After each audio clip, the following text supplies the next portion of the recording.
ভাৰতীয় communist party Sivasagar জিলা সমিতিৰ উদ্যোগত শিৱসাগৰৰ টাই সাংস্কৃতিক বিকাশ কেন্দ্ৰৰ সন্মুখত এক প্ৰতিবাদী অৱস্থান ধৰ্মঘট কাৰ্যসূচী ৰূপায়ণ কৰা হয়। অসমত বিজেপি চৰকাৰে অমানৱীয়ভাৱে চলোৱা উচ্ছেদৰ তীব্ৰ বিৰোধিতা কৰাৰ লগতে অতি শীঘ্ৰে এই কাৰ্য বন্ধ কৰাৰ দাবী জনোৱাৰ সমান্তৰালকৈ ৬ জনগোষ্ঠীৰ জনজাতিকৰণ, মূল্যবৃদ্ধি ৰোধ কৰাকে ধৰি ১৮টা দাবী সম্বলিত স্মাৰক পত্ৰ জিলা আয়ুক্তৰ যোগেদি মুখ্যমন্ত্ৰীলৈ প্ৰেৰণ কৰে।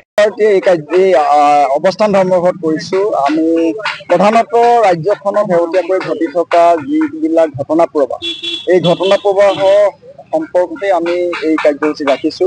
আৰু আমাৰ পাৰ্টি ইতিমধ্যে জিলা সন্মিলন হৈ গৈছে। আমাৰ জিলা সন্মিলনে প্ৰায় বহুকেইটা প্ৰস্তাৱ গ্ৰহণ কৰিছে। এই প্ৰস্তাৱৰ ভিত্তিতে আচলতে আমি অসম চৰকাৰলৈ আমাৰ শিৱসাগৰ জিলা আয়ুক্ত মহোদয়ৰ যোগেদি আমি ১৭ দফীয়া দাবী চনদসহ আমি আহিছো, লৈ এই স্মাৰকপত্ৰ আমি প্ৰেৰণ কৰিম।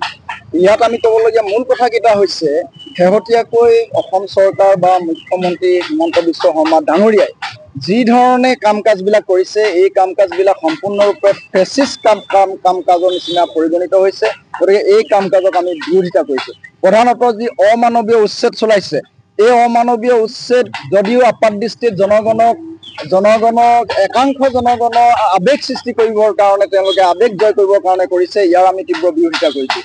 যদি উচ্ছেদ কৰবাত কৰিবলগীয়া হয়ও, তেতিয়াহ'লে মানৱীয় দৃষ্টিভংগী এই উচ্ছেদ কাৰ্যসূচী কৰিব লাগিব। যে সৰ্বোচ্চ ন্যায়ালয়ৰ যি নীতি নিৰ্দেশনা আছে, বিকল্প ব্যৱস্থা কৰিহে উচ্ছেদ কৰক। এই উচ্ছেদৰ আমি পক্ষত এই কথাটো আমি কৈছোঁ। আচল উদ্দেশ্যটো হৈছে উচ্ছেদ কৰা হিমন্ত বিশ্ব শৰ্মা ডাঙৰীয়াৰ, যে তেখেতে গৌতম আদানী, মুকেশ আম্বানী, ৰামদেৱকে ধৰি যিবিলাক কৰ্পৰেট গোষ্ঠী, এই কৰ্পৰেট গোষ্ঠীসকলক আচলতে তেওঁলোকক মাতি দিয়াৰ মূল কাৰণটোৱে হৈছে তেওঁৰ নিৰ্বাচনী পুঁজি সংগ্ৰহ কৰা। ২০২৬ চনৰ যিটো বিধানসভা নিৰ্বাচন, আমি ইতিমধ্যে আমাৰ খবৰ আহিছে যে বিজেপি অফিচিয়েল বাজেট হৈছে ১৬০০ কোটি টকা।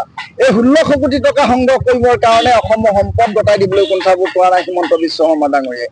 যদিও কৈছে যে আমি ইণ্ডাষ্ট্ৰি গঢ়ি তুলিব লাগিব, যদিও কৈছে যে সৰ্বোচ্চ ন্যায়ালয়ৰ নিৰ্দেশ মতে আমি চৰকাৰ জনগণে অবৈধভাৱে দখল কৰি থকা ভূমি আমি উচ্ছেদ কৰিছোঁ, VGR, PGRK আদি চৰকাৰী ভূমি বা বনভূমি। কিন্তু এইটো আপাত দৃষ্টিত হয়, কিন্তু আচল উদ্দেশ্যটো হৈছে যে উচ্ছেদ কৰিবলৈ যাওঁতেতো মানৱীয় দৃষ্টিৰ ভংগীটো ফল' কৰিব লাগিব। আৰু তেওঁ আৱেগ জয় কৰি কৈছে যে আমি বাংলাদেশী এলেকাত কৰিছোঁ, মিয়া অঞ্চলত কৰিছোঁ। যদি বাংলাদেশী বুলি চিনাক্ত কৰিব পাৰিছে, তেতিয়াহ'লে বাংলাদেশ চৰকাৰৰ লগত প্ৰত্যাপন চুক্তি কৰি, বিদেশী বিতৰণৰ যিটো প্ৰত্যাপন চুক্তি কৰি কিয় তেওঁলোকে এই বিতৰণ নকৰে, এই উচ্ছেদ নকৰে, সেই প্ৰশ্নটো আমি উত্থাপন কৰিছোঁ। শিৱসাগৰৰ পৰা সৈয়দ মুস্তাকুৰ ৰহমানৰ ৰিপৰ্ট, অসম আদিত্য।